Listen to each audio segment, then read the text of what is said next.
On peut vivre de l'anxiété pour toutes sortes de raisons. Dans cette vidéo, je vais vous parler de 2 exemples où 2 personnes ont trouvé les causes de leur anxiété parce que je pense que ça va vous surprendre et aussi j'espère que ça va peut-être vous aider, ça va peut-être vous donner des pistes à explorer pour vous-même.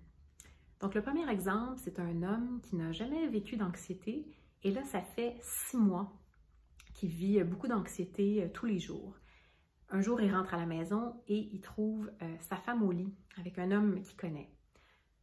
L'anxiété se transforme dans les prochains jours. Évidemment, ça se transforme en tristesse, en deuil, donc en toutes sortes d'autres émotions, mais l'anxiété a arrêté à partir de ce moment-là. Et l'homme a réalisé à ce moment-là, je pense qu'il y a une partie de moi qui savait qu'il y avait quelque chose qui se passait, mais je ne voulais pas me l'admettre complètement. Et donc,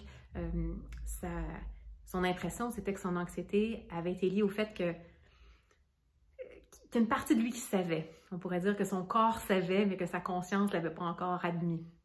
Alors, des fois, il y en a qui disent qu'est-ce que ton corps sait que tu ne sais pas encore au niveau de ta conscience. L'autre exemple, c'est une personne qui est venue méditer ici. Elle est arrivée avec de l'anxiété et en méditation, elle est vraiment plongée dans cette émotion-là. Elle s'est mise à l'écoute de son corps et après la méditation, elle m'a dit en dessous de l'anxiété, ce que j'ai découvert, c'était de la colère.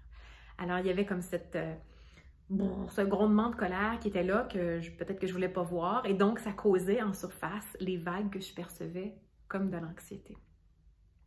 Donc, je donne ces 2 exemples-là pour vous aider à explorer des pistes pour votre anxiété à vous. Donc, peut-être prendre un moment pour sentir, est-ce qu'il y a quelque chose que je sais dans le fond de moi, que je ne veux pas encore m'admettre? Est-ce qu'il y a peut-être une émotion qui est là, qui est présente?